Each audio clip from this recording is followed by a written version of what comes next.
Give us a story about Asia that some people just might not know. Well, a lot of people will know this, but she's crazy. Like she's crazy good, meaning she's funny, she's smart. She has an incredible appetite, insatiable desire to be great, and she's probably gonna kill me for saying this, but it actually almost brought me to tears.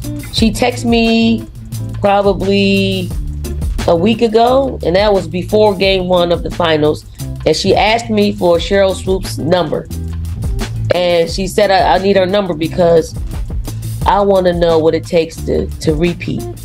A'ja Wilson, the reigning WNBA MVP, recently made headlines with her confident declaration that she could compete against NBA players in one-on-one matchups and emerge victorious.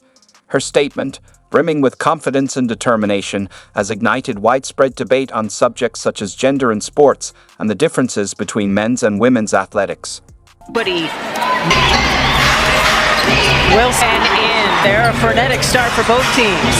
The basketball, they're going to get good looks at the basket. With that, Nate Tibbetts has seen Having it out because Wilson has worked on her outside game so much. And what began as one athlete's display of confidence has quickly evolved into a significant controversy, sparking discussions well beyond fans and analysts. It has even created tension in locker rooms, from her own teammates to iconic figures in basketball. Various voices have weighed in, with some offering unexpectedly strong responses, sending ripples throughout the sports community. Your most valuable player for the 2023 WNBA Finals is A'ja Wilson.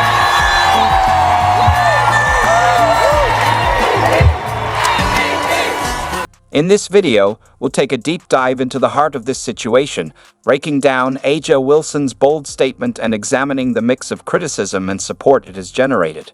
We'll also explore the broader implications for how we view sports today. Is this the ultimate display of self-belief, or has A'ja stepped into more than she bargained for?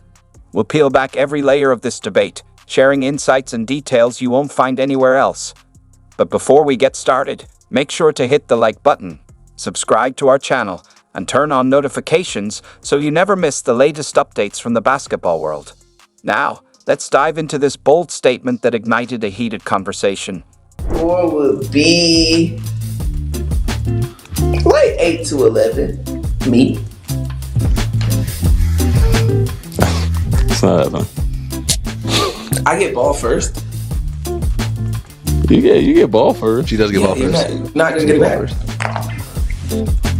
And you So- could, but that's gonna be your time. Like that's gonna be your period, which is fine. I'm not saying I'm gonna go scoreless, but 8 to 11, I feel like it's pretty solid. On a popular podcast, A'ja Wilson made a bold statement that set the basketball world abuzz.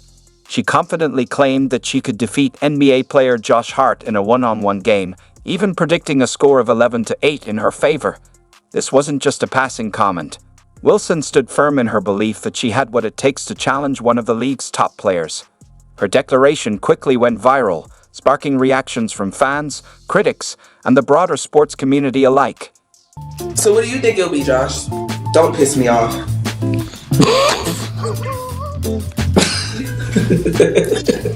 Do not piss me off. I was just about to violate this. I'm about to say, Right. man, probably like 11-2. You're sick. You're sick. Nah, I'll say like a good 11, probably like 11-7. Okay, that's fair. You got set. Josh Hart, known for his tough defense and sharp basketball instincts, didn't take long to respond. Initially caught off guard by A'ja Wilson's bold claim, he quickly lightened the mood with humor, joking that if they faced off, he'd win 11-7. While their exchange remained playful, the internet took it much more seriously. The conversation quickly escalated, with basketball analysts, former players, and fans weighing in. Some dismissed Wilson's confidence as exaggerated and unrealistic, while others admired her for sparking a discussion that couldn't be ignored. What started as a light-hearted exchange between A'ja Wilson and Josh Hart soon evolved into a broader conversation about the dynamics between men's and women's sports. Debates ensued on topics ranging from physical differences and skill levels to societal expectations and the respect that WNBA players deserve compared to their NBA counterparts. What began as one athlete's self-assured statement became a polarizing issue in the sports world, raising the question, where does confidence end and where does reality begin? Is it A'ja's fierce competitive spirit or simply overconfidence?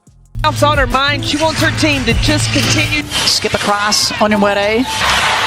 Some really cool stuff. They really get yourself ready. Oh, it's also going to be pressured on as of late since that Olympic break, as he has decided, I don't really feel like getting dressed up. To fully understand the weight of Wilson's bold assertion, it's important to recognize her remarkable achievements. A'ja Wilson is the reigning WNBA MVP, a champion and a dominant force in the league. Her level of confidence is often what sets exceptional players apart from the rest, but the question arises, is her claim fueled by her fierce competitive drive, or has she perhaps overestimated her abilities in this instance?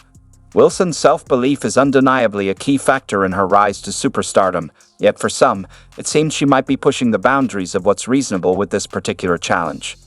I told y'all, Jalen Brunson, bro, he come from that. Like, he cut for that. Like, he a dog. He a dog, bro. I seen it, bro. I told you he almost tore my ACL when he was in Dallas, bro. He hit me with a jab step, bro. His pops was our coach. Hit me with a jab, nigga. I damn near tore my shit. And he hit the jumper, and I looked at the bench, and he said, I told you, quit fucking with that little nigga, man. He ready. I said, shit. Fucked up my career. Little chubby nigga. One of Wilson's most outspoken critics was Jeff Teague, a former NBA All-Star who didn't hold back in expressing his views. Teague argued not only that Wilson couldn't compete with NBA players, but also that she wouldn't fare well against a G League player or even a top-level male college athlete. His reasoning was rooted in the belief that the physical differences between male and female athletes are simply too vast for skill alone to overcome, regardless of how talented Wilson may be. So A'ja Wilson can't be nobody in NBA. No. That might get spooked. Not one. They did a whole. We're talking bench players, everybody. No, nigga. Do y'all know niggas on the bench used to average 40 in high school and nigga 20 in college? All type. It's funny because she was on the Knicks Niggas podcast. It was like Jalen Brunson and Josh Hart. She was just like, if me and you play Josh Hart, who gonna win the game? He said, me. She's like 11-7. He was like, me 11, right? And they just had like a really funny joke about it. She was just like, nah, I'll get you up out of here. He just like, nah, let's not joke about that. Yeah, let's not play around, bro. Like, niggas really gonna beat your ass. Like, yeah, nah. The top WNBA player is not beating the 12th man. She's not beating a nigga in the G League. She's not beating a nigga in college. Teague's comments went beyond mere critique. They added fuel to an already heated debate. His words pushed the conversation to a new level, forcing fans to confront deeper, more challenging questions. Is it truly fair to compare A'ja Wilson to NBA players, or are such comparisons setting her up for an impossible standard, ultimately guaranteeing failure? This discussion extends beyond just one athlete. It becomes a lens through which we examine how we measure and value athletes across genders. When teammates and figures in the sport address the unspoken, it forces us to rethink how we view competition and talent in the world of sports. And player double figures. No Brittany scoring starter. And no Carly Samuelson out with a takeaway. Lefty layup, good. Shot clock to 3. Plum doesn't have. It's New York for Dallas. Hamby can't give Thornton that much. And underneath is Kelsey Plum. You think she wants to be hammered within her team? She said the team concept, you had to depend on each other. And one Plum. Title IX night here at the Connecticut Sun to be with Naismith Hall of Fame. Brought you guys in for a special discussion on Title IX. Cheryl, back in the era, 3-time Naismith winner in college. Challenges did you have by not having Title IX early you benefited from? Well, Holly, first and foremost, there's no way to USC. Financially, it was out of the question. Florida, obviously, Title IX, and I would like... Off the mark on that attempt, A'ja Wilson first to the ball, taking on... 5 on the shot clock for the 8th. A'ja Wilson on the game clock. A'ja Wilson, 17-5 run, and how about this at length? A lot of... Wilson, can't she do it again? Yes! Enjoy these moments.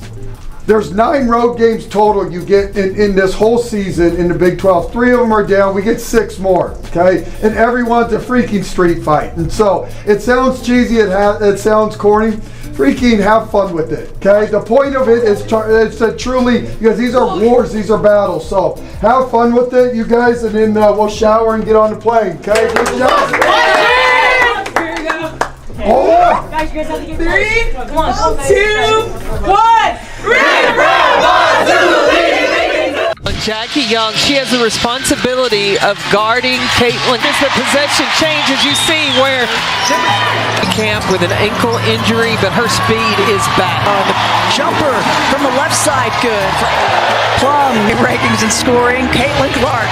Asia Wilson, the help D. Score would be like 8 to 11. Me. It's not that fun. I get ball first. You get ball first. She does get ball first. Not gonna get it back.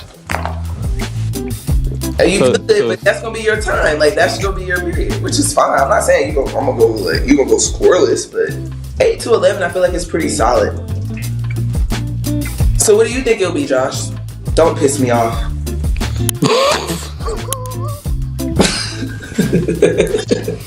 Do not piss me off. I was just about to violate this. I'm about to say, right? Man, probably like 11-2. And you would not sit down.